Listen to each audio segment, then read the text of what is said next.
Well, first of all, I think you have to distinguish between Jews and Christians. You want to remember that there are a huge number of Christian Zionists who are deeply committed to Israel no matter what, right? And then there are a large number of Jews. The Jews are obviously the most important of those two groups in the Israel lobby. But, one of the arguments that we made in the book is that you should not call it the Jewish lobby, because it's not populated just by Jews, and Christian Zionists are an important part of that lobby. But furthermore, there are a good number of Jews who are opposed to the lobby and the policies that the lobby purveys. And there are a number of Jews who are prominent anti-Zionists, right? So, and they're obviously not in the lobby. Or if you take a group like Jewish Voice for Peace, right? Jewish Voice for Peace is not in the lobby. So it's wrong to call it a Jewish lobby.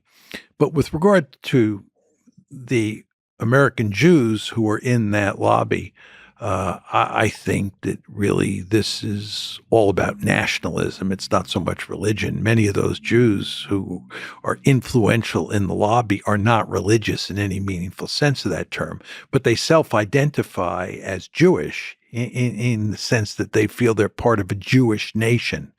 And that in addition to being an American, right, they are part of this tribe, this nation called Jews, and that they have a responsibility to push the United States in ways that support the Jewish state.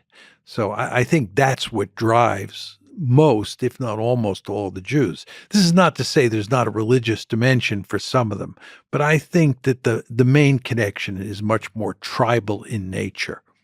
So I had a conversation with Benjamin Netanyahu, and he said fundamentally, if you're anti-Zionist, you're anti-Semitic. So the Zionist project is tied at the hip to the Jewish project. What do you have to say to that? Look, you can define anti-Semitism any way you want, right? And you can define anti-Semitism to incorporate anti-Zionism. And I think we have reached the point where anti-Semitism is identified today, not just with anti-Zionism, but with criticism of Israel. If you criticize Israel, some people will say, you're an anti-Semite. And if that's your definition of anti-Semitism, it's taken an important term and stretched it to the point where it's meaningless, right? So when Steve and I wrote the book, wrote the article and then wrote the book, all sorts of people said that we were anti-Semites. This is a ludicrous charge, but what they meant was you're criticizing the lobby, you're criticizing Israel, and therefore you're an anti-Semite. Okay, if that's what an anti-Semite is, somebody who criticizes Israel, probably half the Jewish community, if not more in the United States, is anti-Semitic. And of course, you get into all these crazy games where people are calling Jews self-hating Jews and anti-Semites because they're critical of Israel. But even people who are anti-Zionist, I don't think they're anti-Semitic at all. You can argue they're misguided. That's fine. But many of these people are Jewish and proud of the fact that they're Jewish. They just don't believe that nationalism and Jewish nationalism is a force that should be applauded.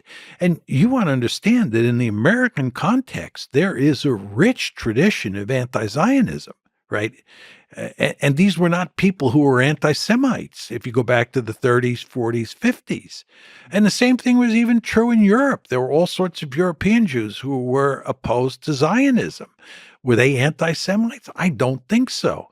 But we've gotten to the point now where people are so interested in stopping any criticism of Israel that they wield this weapon of calling people anti-Semites so loosely that the term has kind of lost meaning.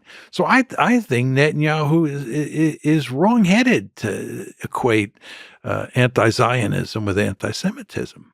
Alan Dershowitz was one of the people that called you specifically anti-Semitic. Uh, so just looking at the space of discourse, how do you, where's the slither of hope for healthy discourse about U.S. relationships with Israel between you and Alan Dershowitz and others like him? Well, I think until there is a settlement of the Israeli-Palestinian conflict, there's no hope of putting an end to this nonsense, right? So these are just uses of terms to kind of cheat your way through the discourse. It's Shortcut. no, it's to silence people.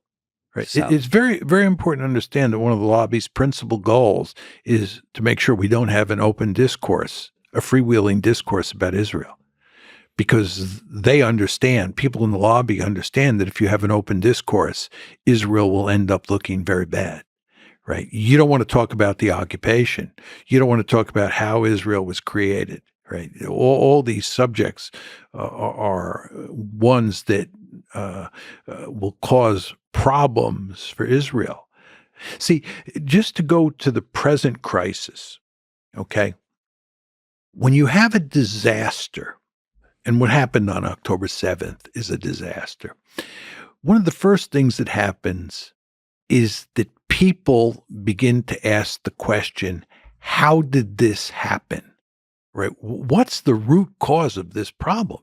This is a disaster. We have to understand what caused it so that we can work to make sure it doesn't happen again. So we can work to shut it down and then make sure it doesn't happen again. Mm-hmm. But once you start talking about the root causes, right, you end up talking about how Israel was created, right? And that means telling a story that is not pretty about how the Zionists conquered Palestine. And number two, it means talking about the occupation, right? It's not like Hamas attacked on October 7th because there were just a bunch of anti-Semites who hated Jews and wanted to kill Jews. This is not, Nazi Germany, right? This is directly related to the occupation and to what was going on inside of Gaza. And it's not in Israel's interest or the lobby's interest to have an open discourse about what the Israelis have been doing to the Palestinians since, I would say, roughly 1903, when the second Aliyah came to Israel or came to what was then Palestine, right? We want to talk about that. And we don't want to talk about, from the lobby's point of view, the influence that the lobby has, right? It's better from the lobby's point of view if most Americans think that American support of Israel is just done for all the right moral and strategic reasons, not because of the lobby. And when John Mearsheimer and Steve Walt come along and say, you have to understand that this special relationship is due in large part to the lobby's influence, that is not an argument that people in the lobby want to hear. So the point is, you have to go to great lengths for all these reasons. You have to go to great lengths to silence people like me and Steve Walt. And one of the ways to do that is to call us anti-Semites. I think the chapter or the section of the book where we talk about this charge of anti-Semitism is called The Great Silencer. That's what we call the charge of anti-Semitism, the Great Silencer. Who wants to be called an anti-Semite, especially in the wake of the Holocaust? Do I want to be called an anti-Semite? Oh my God, no. So it's very effective. But, it is important to talk about these issues, in my humble opinion. And I think if we had talked about these issues way back when, it would have gone a long way towards, maybe getting a two-state solution, which I think was the best alternative here.